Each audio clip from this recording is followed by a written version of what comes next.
3 చిలకడ దుంపలు తీసుకున్నాను. ఇప్పుడు వీటిని పైన తొక్కని పీల్ చేసుకొని ఇలా పీసెస్ లాగా కట్ చేసి కుక్కర్లో వేసాను. కొన్ని నీళ్లు వేసేసి మూత క్లోజ్ చేసి 2 విజిల్ వచ్చేంత వరకు ఉడికించుకుందాం. 2 విజిల్ల కల్లా ఇలా సాఫ్ట్గా ఉడికిపోతుంది. ఇప్పుడు వీటినైతే పక్కన పెట్టేసుకుందాం. పొయ్యి మీద ఇలా ఫ్రై ప్యాన్ పెట్టేసుకొని తీసుకున్న చిలకడ దుంపల్ని ఇలా ప్యాన్లో వేసేసి అందులో మీకు స్వీట్కి సరిపడా బెల్లం అయితే వేసుకోవాలి. నేను ఇక్కడ బెల్లం వేసేసి స్పాచులా ఉంటే స్పాచులతో లేదంటే ఇలా స్పూన్తో మొత్తం మిక్స్ అయ్యేలాగా బాగా మిక్స్ చేసుకోవాలి. ఇలా మీ దగ్గర ఇలా మ్యాష్ చేసుకునేది ఉంటే కనుక ఇలా మ్యాష్ అయితే చేసుకోండి.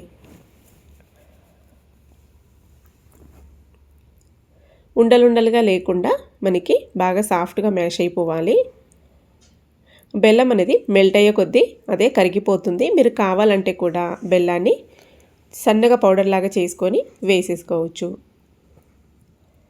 ఇప్పుడు ఇందులోకి కొంచెం కొంచెంగా నెయ్యి వేసేసుకుంటూ ఫ్రై చేసుకోవాలి.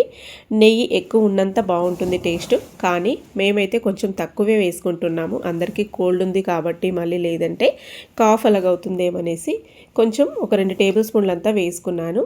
బట్ నెయ్యి ఎక్కువ వేసుకుంటేనే టేస్టు ఫ్లేవరు చాలా బాగుంటుంది. ఇలాగా మనం బాగా బెల్లం మొత్తం మెల్ట్ అయ్యి ఇలా ప్యాన్ నుంచి సపరేట్ అయ్యేంత వరకు ఫ్రై చేసుకోవాలి. ఇప్పుడు ఇందులోకి ఇంకొక లేదంటే 2 టేబుల్ స్పూన్ల నెయ్యి వేసుకొని అలాగే ఫ్లేవర్ కోసం ఒక 1/2 టీ స్పూను యాలకుల పౌడర్ వేసేసి ఇలా బాగా మిక్స్ చేసుకోవాలి. నేను ఇప్పుడు నెయ్యి వేయలేదు చెప్పాను కదా, మాకందరికీ కోల్డ్ ఉందనేసి.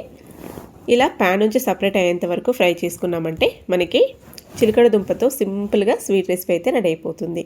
పిల్లలకి చిలకడ దుంపలు బాయిల్ చేసిస్తే అంతగా నచ్చదు కదా, ఇలా చేసి పెట్టండి.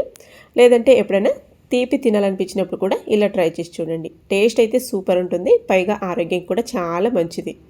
నెక్స్ట్ మళ్ళీ ఒక హెల్దీ రెసిపీతో కలుద్దాం. బాయ్.